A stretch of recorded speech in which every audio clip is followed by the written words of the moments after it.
What's it like being in psychosis? What does that feel like? What is the experience like to be in a psychotic state?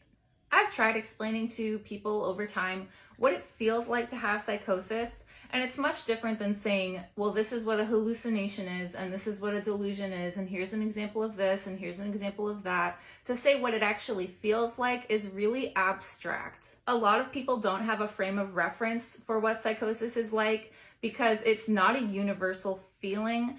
There are mental disorders that have universal components to them that people can relate to even outside of the disorder. Like with depression, say your aunt dies and you were very close and you're grieving her, you would be experiencing depression. Even outside of that disorder, you now know what depression is like. Or say you have test-taking anxiety and the finals are coming up for your school and you have to cram all these notes and you choke on the day of the exam. Now you can relate to anxiety without necessarily having an anxiety disorder. It's not like that with psychosis. Psychosis isn't a universal experience. It is a experience that happens to, I think, 3% of the global population, which is a lot of people, but it's certainly not common. What is a common experience, though, that people might relate to? Drugs. I used to use that as an example before I'd ever actually tried drugs.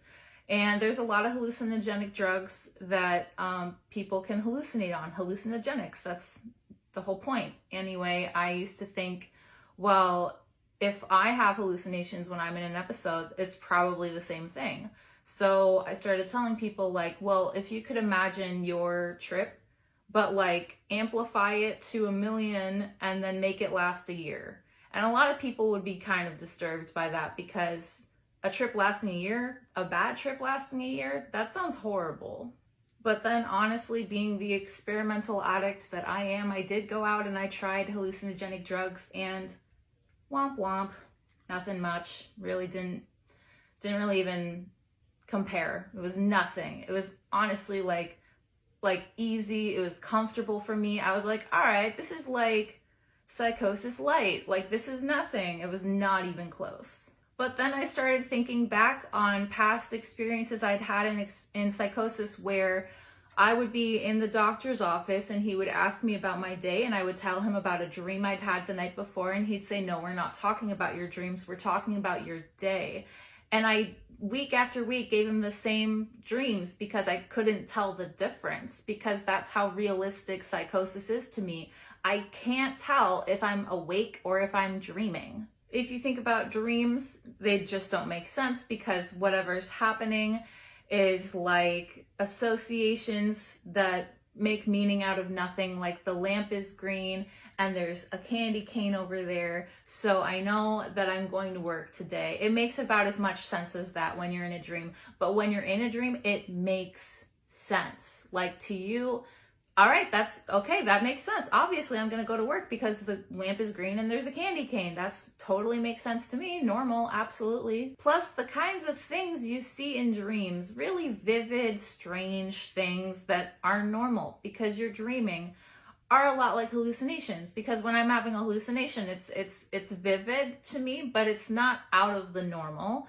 It makes sense that it's there because it goes along with the logic I have of, being in psychosis or a dream. Next time you wake up from a dream and you try to recall what happened in your dream, keep in mind that for people like me in psychosis, that's how I feel every day, in or out of the dream. Anyway, I have one last thing to say, and that is I started a YouTube channel. I've had a YouTube channel in the past and I had a lot of fun with it, but I ditched it after a while. So I'm here to start again. I'm looking forward to getting that journey on the way.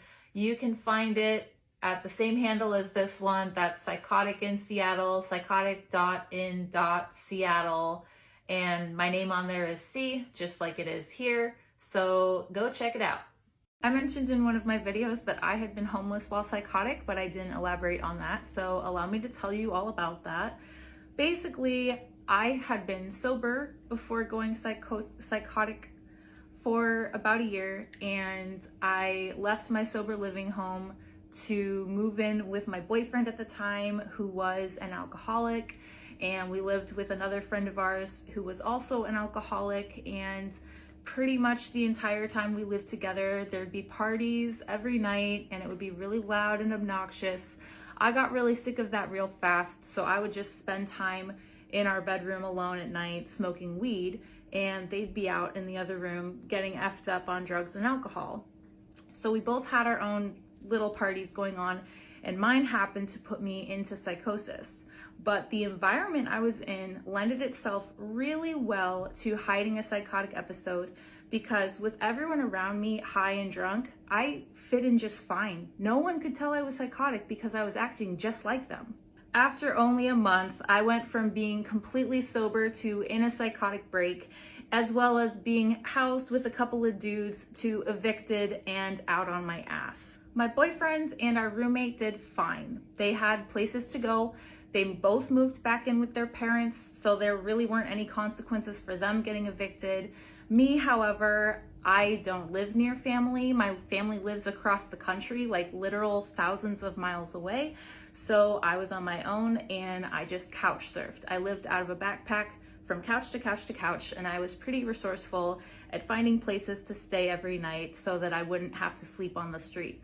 Nonetheless, though, I didn't have a home, so I was by definition homeless. Now here's the thing. Given no other context than the fact that I'd said I was homeless, people on that one video I brought it up on were like outraged towards my family. And I got a lot of questions saying like, how dare your family not take care of you when you were homeless? Or where was your family during all of this? And yada, yada, yada. Everyone blamed my family for me being homeless. This is where it gets real.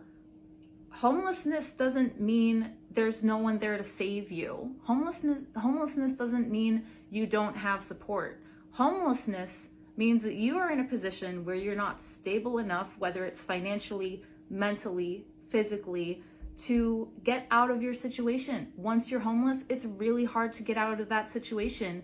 The system that we have in America makes it incredibly difficult for people to find housing and sustain housing and afford housing. So there's a lot more to it than just having the luxury of parents who both happen to be alive and in your hometown. I didn't have that luxury. First of all, I left my hometown when I was 18 years old, and I have lived my entire adult life away from home. I don't just mean a couple towns over, I mean across the fucking country on a different coast. So I can't just like go over to my mom's house for lunch or anything. The notion of seeing my family more than once or twice a year is foreign to me. So when people ask me, why didn't your family take you in? It's like, I don't know, maybe because I hadn't seen them in like 18 months and we don't talk every day. Aside from that, even if a person is within proximity of their family, there are a lot of other variables that determine whether or not their family can take them in while they're homeless. The family may have a lack of resources to spare, so they might not financially be able to give anything to their kid. They might not have any food to spare for their kid because they can hardly afford it for themselves. Or maybe they can afford to give money and food, but they can't afford to give shelter because they don't have enough room in their home, or say they're already taking care of another vulnerable family member who's under their care and they can't take care of both. A lot of times they just aren't equipped to take care of a person with those kinds of needs. They don't know how to do that, and they need professional help. And this person needs some place that has a better capacity for filling their needs, like a certain home or hospital that can take care of them where their family can't. Also, this person, this hypothetical psychotic person, might not even tell anyone that they're homeless. I didn't tell anyone I was homeless. I don't think most of my family to this day know that I was ever homeless. And it's not because I was keeping it from them. It's because in psychosis, that wasn't even something I'd really registered. And I pretty much drop off the map when I go psychotic. So it's not like I'm talking to anyone really. And because my family lives so far away, they only hear from me once every like month or two anyway. Like some of them I talk to once a year. So there's no way anyone could have known. And I wasn't about to give them that information myself. Ultimately, the reason I was homeless was not because my family wasn't there to save me. It's because I was unable to maintain stability and I couldn't take care of myself. It's as simple as that. It was the consequence of an illness that I live with every day, and today I'm a lot better at taking care of it. But when I can't take care of it, it puts me in some pretty dire situations. It's not my fault, it's not my family's fault. If anything, blame psychosis. For a lot of people, psychosis is traumatizing, and with trauma comes triggers, which can result in flashbacks or a distressed state of mind. I think there are some obvious triggers for people, certain delusions like seeing ghosts maybe, or being on fire, which is one I have. Like, obviously that would have a traumatic effect on you, but sometimes triggers are actually things you love, things that are very prevalent in your life, obsessions, parts of your identity, things you're passionate about, things you love to learn about, because they're already something that you think about a lot. They just sort of get turned into terrors by this illness. I struggle a lot with my triggers because so many of them were such a huge part of my life, a huge part of who I am, things that I was known for, like my love of horror movies, I just can't handle anymore. And I miss that. Just because it's a trigger doesn't mean I don't still love it. And I can't handle it, I'm triggered by it, but I love it and I want it. I can't have it. I have to respect that about myself. I have to put up a boundary within myself from enjoying things I used to love. And in a lot of ways, it feels like a loss. One of my biggest triggers is Hellraiser. Hellraiser was my favorite movie. I'd love to say that it is my favorite movie, but I can't ever watch it again. I can't ever enjoy it. I have a huge collection of Hellraiser stuff that I just don't have the heart to get rid of because it still means so much to me, because that made up such a huge part of my life that still touches me.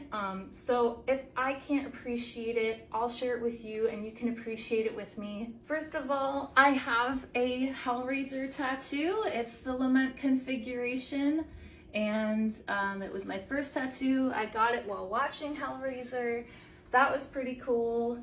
Also, my first addition to the Hellraiser collection was this janky VHS tape of Hellraiser that I got from some video shop, and I watched it on a tiny TV in grainy quality for a long time, and I loved it.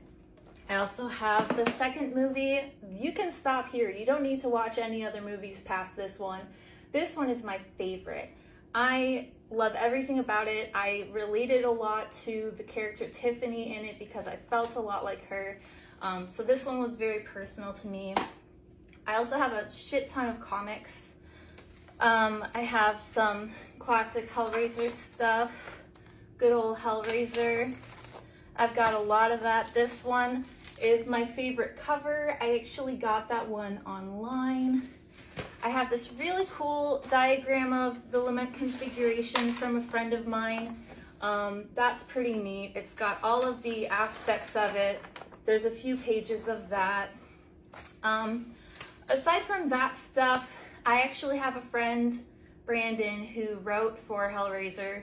He wrote the comics with Clive Barker, and I have collected as many of those as I can. So these are all of Brandon's comics. There's tons of them. He did the Dark Watch and the Road Below, which are amazing. I have Bestiary somewhere, but I don't know where it went. Brandon reached out to me when I was coming out of my second episode. He could tell that I was not doing well, and he wanted to know what was up. I told him I was struggling with my mental health, and a few weeks later I got a surprise care package. And it was from the staff at Clive Barker's studio, and they all pitched in to give me comics and books to cheer me up. So I have a lot of stuff autographed by Clive Barker. I don't know where the signature is. Oh, I don't know how that one got in there, but that was probably my first comic. See, Clive Barker's signature, if you can tell. So I have a bunch of those. I have some books. I have The Hellbound Heart, which is the movie, as well as the sequel, which is not a movie, but it's got my favorite character, Harry D'Amour.